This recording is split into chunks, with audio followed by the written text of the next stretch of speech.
Last week saw one of the most dramatic meltdowns in the financial markets for years. A meltdown which could have led to a complete collapse in the UK sovereign debt market. It was so severe that it forced the Bank of England to try and calm the situation by turning the money printer back on. However, every action has an equal and opposite reaction. Unintended consequences will rear their ugly heads. In this video, I'm going to explain exactly what happened and what it could mean for the markets going forward. So, don't go anywhere.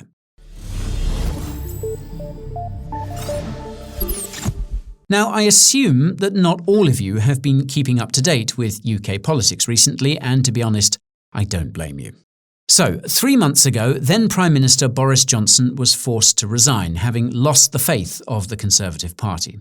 Why this happened is beyond the scope of this video. Suffice to say that it had been a long time coming. The Conservatives then held a lengthy internal election process to determine who would be the new leader of the party and hence Prime Minister. Conservative MPs narrowed the field down to 2 candidates who then had to secure votes from the wider party membership. After a long, bitter and frankly often tedious battle with former Chancellor Rishi Sunak, Liz Truss won the election with a total of 81,000 votes. That's right, 81,000 party members decided the future leader of an entire country. That, folks, is democracy, apparently. Anywho, Liz duly appointed her cabinet and named a loyalist and close friend, Kwasi Kwarteng, as the Chancellor of the Exchequer. This is effectively the Minister of Finance. It's akin to the Treasury Secretary in the US. We Brits are just better at titles. Now, after a hiatus caused by the death of Queen Elizabeth and a subsequent period of mourning, business was resumed. Kwasi unveiled his new mini-budget in the House of Commons, and it did not go down well.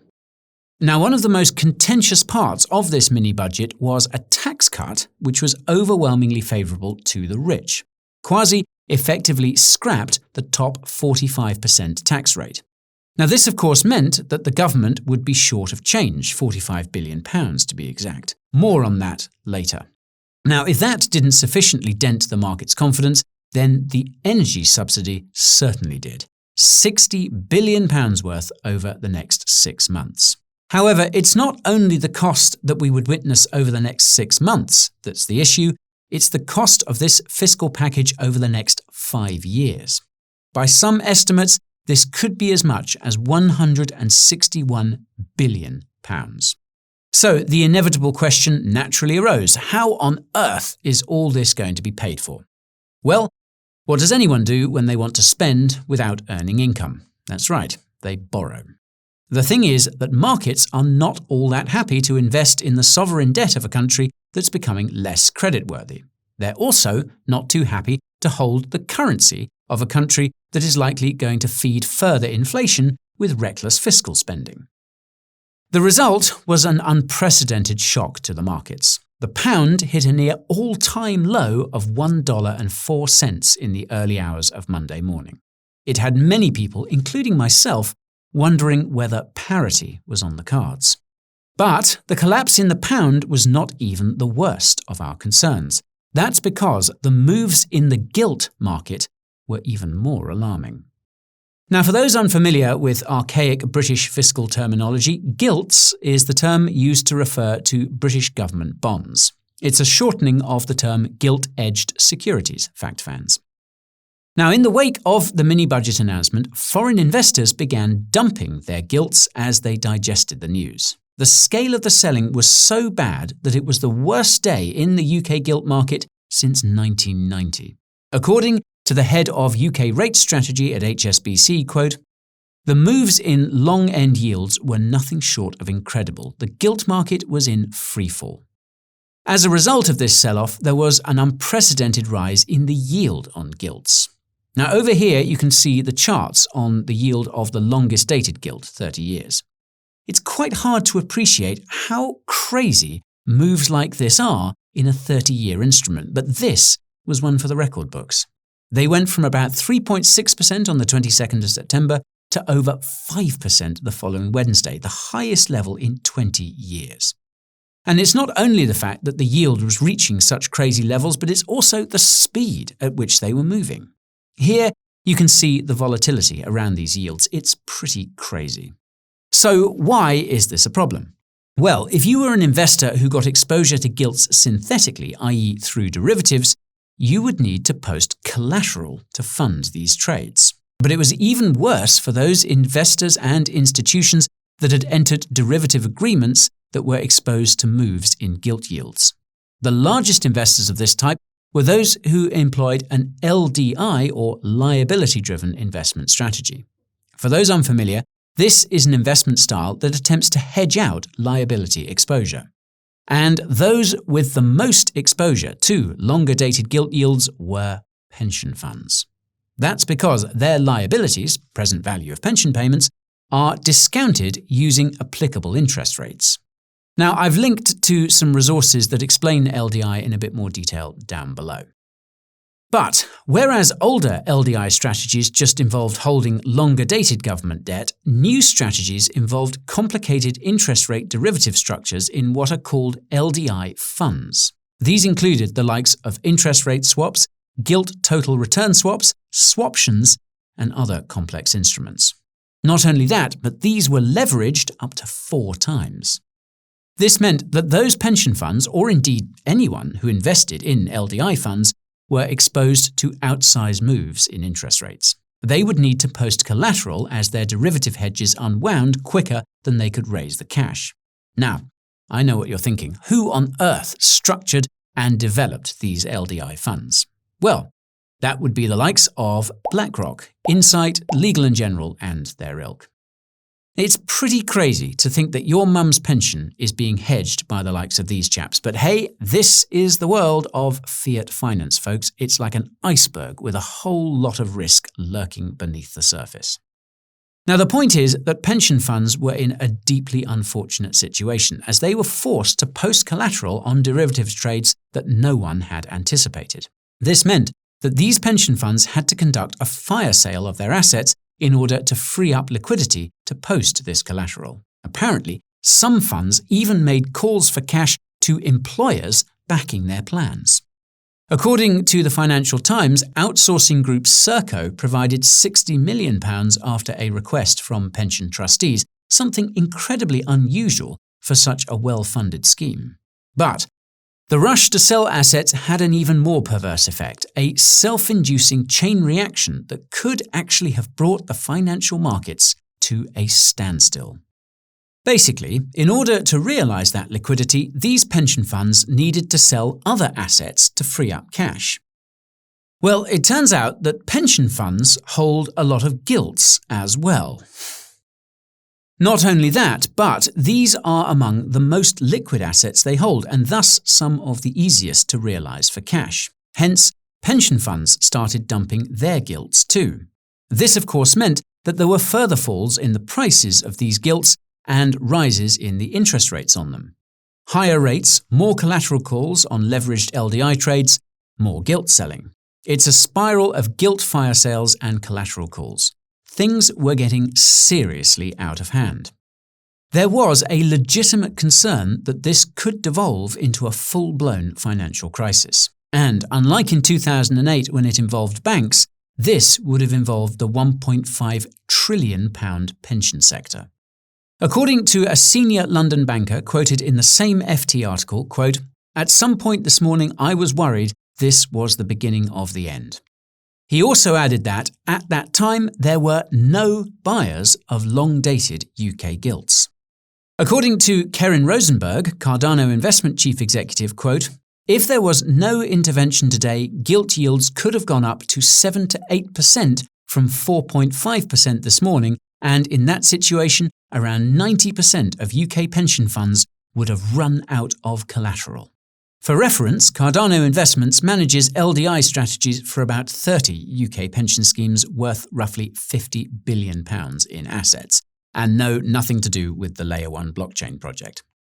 Now, this statement was made as part of a plea to the Bank of England, the central bank of the UK, to intervene in the market. However, could the bank really step in and do something? I mean, It was in the middle of a rate tightening cycle and had stopped its gilt buying program only a few weeks ago. Well, the fear in the markets was just too great and caused the Bank of England to warn of a, quote, material risk to UK financial stability. It duly unleashed a £65 billion bond buying programme on Wednesday. In other words, quantitative easing, or in the parlance of our times, money printer go brrr. It was an unprecedented action for a central bank which had only a week previously raised interest rates by 50 basis points. A bank that stated it was committed to fighting inflation. A bank which now finds itself turning on the printing presses again, all to clean up the mess that Kamikaze Kwarteng and LDI funds had got us into. Speaking of which, did you guys know that BlackRock threatened to halt trading for numerous pension fund clients? Yep, it sent a memo to clients that it would, quote, freeze funds more at risk of assets being exhausted. Trustees at pension funds mentioned that the actions left pension schemes unable to take steps to protect their members. Literally, these funds could not buy or sell assets at that time. Anyway, the Bank of England's emergency QE was able to bring calm back to the markets. In a pretty dramatic fashion, gilt prices rocketed and yields on the instruments fell dramatically. For example, the 30-year gilt fell as much as 100 basis points on the day. It was the biggest rally in a single day since 1992. In the days that followed, the yields kept on falling, and sterling marked a pretty decent rally. It seemed as if the markets were breathing a sigh of relief. But at what cost? Well, there's the immediate question of what impact the mini-budget could have on the UK's economy. It was a pretty ill-thought-out plan and has resulted in near-universal condemnation. I mean, even the folks at the IMF issued a statement rebuking the British government. It said, quote, given elevated inflation pressures in many countries, including the UK, we do not recommend large and untargeted fiscal packages at this juncture. Moreover, quote, it is important that fiscal policy does not work at cross purposes to monetary policy. I mean, duh. But perhaps most damning of all is that the IMF said that these measures are likely to increase inequality, which is indeed true. That's because not only are the richest people in the country getting a tax break, but the poor are getting a tax hike. Not directly, of course, but through increased inflation. It's already at record highs, and now you also have to add the impact of the unfunded fiscal spending. Then you have the pound, which, given its devaluation, makes imports that much more expensive, pushing inflation still higher. Now, I've spoken to many friends and family members in the UK, and they are already feeling the impact of the falling pound. Moreover, the weakening pound means higher energy costs, which could even dampen much of the short-term relief derived from those energy subsidies. Then, of course, there is the impact that the actions by the Bank of England are likely to have. It was supposed to be fighting inflation and selling gilts in the market. However, its actions last week ran counter to that policy. Not only do we now have more money in the system, inflationary, but it also dealt a massive blow to the Bank of England's credibility. For central banks, credibility is essential. People build their inflation expectations on the word of central banks. In August, inflation was already at 9.9%, and there are many analysts who think it could go into the high double digits next year. For example, Citibank thinks that if the energy crisis deepens, we could see inflation at 18% early next year. Just think about that. What this means is that the Bank of England is going to have to be even more aggressive when it comes to hiking interest rates in the coming months, and that itself has some really adverse implications for the UK mortgage market. You see, not only did the mini-budget lead to panic in UK pension funds, but it also led to mayhem in the mortgage market. Numerous mortgage providers in the UK started withdrawing their products in the days after the budget. That's because they were unable to price them amid all the market uncertainty. According to The Guardian, about 40% of mortgage deals have been withdrawn. During those days when gilt yields were rallying, these fixed-rate mortgages were becoming instantly unaffordable for many of the smaller banks operating on tighter profit margins. There was also a flood of applications for these fixed-rate mortgages in the immediate aftermath of the budget. People were scrambling to secure deals before they were priced up on the market. According to a mortgage executive, quote, "I was literally watching the application numbers by the minute. We saw a threefold increase in existing customers contacting us." According to Andy Golding, the chief executive of One Savings, quote, "There were queues around Southampton Row and up High Holborn, people wanting to buy a 10.5% fixed-rate mortgage. Panic appeared to be gripping the market as people rushed to try and grab what might be their last chance at an affordable mortgage. And bear in mind that not so long ago, 10.5% would have been deemed laughably expensive. How things change. However, what really concerns me is what happens when these mortgage rates reset. You see, unlike in the US, for instance, where fixed-rate mortgages can be signed for a term of 10 to 20 years, fixed rates in the UK are usually much shorter in duration. We're generally talking 2 to 5 years max. Longer terms of 10 years are available, but less common. What that means is that once these fixed-rate mortgages expire, they will have to be refinanced at a much higher rate. And as we know, interest rates are shooting up thanks to the Bank of England's rate policy. After this latest mini-budget announcement, Bank of America analysts revised their estimates for base interest rates in the UK to 4% by August of next year. May I remind you that the rate is currently at 2.25%, which means that anyone who secured a fixed-rate mortgage over the past 2 years is going to have to refinance with much higher mortgage payments. Next year alone, the fixed-rate mortgages of 1.8 million households are due to end.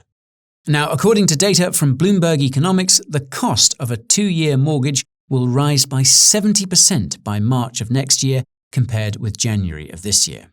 How many UK homeowners will be able to afford to refinance at this higher rate with everything else going on?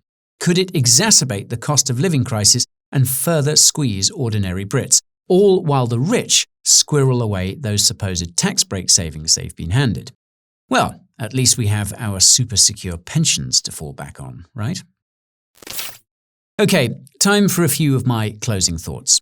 Now, as a proud Brit, watching the fallout from this catastrophic budget was painful.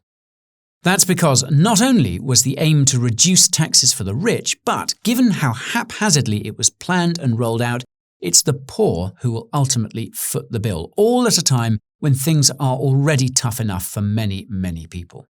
Now, as we were preparing to shoot this video, Kamikaze Kwarteng finally realised he had spectacularly failed to read the room and announced that the 45p tax cut would be scrapped. A wise move, but the damage has been done.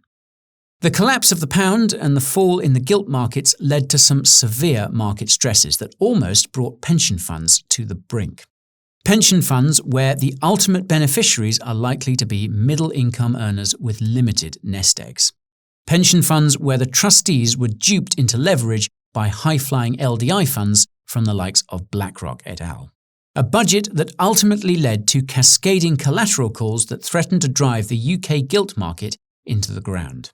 It was only when the Bank of England took the drastic and embarrassing step of emergency QE that the markets breathed a sigh of relief. But that didn't come without consequences, not only for the bank's reputation, but also the inflation and interest rate outlook for the coming year. As we're now seeing with the mortgage product moves in the UK, higher interest rates are already starting to break things. People are being squeezed from both ends, and now it's not even a question of whether they can afford to heat their home, but whether they'll be able to keep it. Now, I know, it all sounds gloomier than a rainy day in Stoke-on-Trent, but there are some silver linings to this cloud. Gilt yields appear to have stabilised, and the panic appears to have subsided. Pension funds may also use the opportunity to reassess the LDI strategies they employ. Moreover, a higher rates environment does mean that the present value of these liabilities is much less pronounced, i.e., better funded. And while the energy subsidy may lead to additional inflation in the long term, It should help some of those who are struggling at least make it through the winter. Every little helps these days, right? That's it for my video today, folks, but I am keen to get some of your all-important feedback. Any fellow Brits want to comment on the situation? Are there any homeowners who would like to opine on the mortgage crisis? Let me know down below. And while you're down there, you can also find links to all the other places that you can follow me: Twitter, Telegram, Instagram, and TikTok. If you want a preview of what videos are about to be released, as well as my personal portfolio, then you should also sign up to my free newsletter. Oh, and if you would like to support the channel, then you should also check out my merch store. That's where you can pick up this magical little number and so much more. Finally, if you think this crypto guy did a fine job, smash up that like button. Don't forget to hit that subscribe button as well. Oh, and don't forget the bell so YouTube can give you a bell as well. Till next time, folks, toodaloo.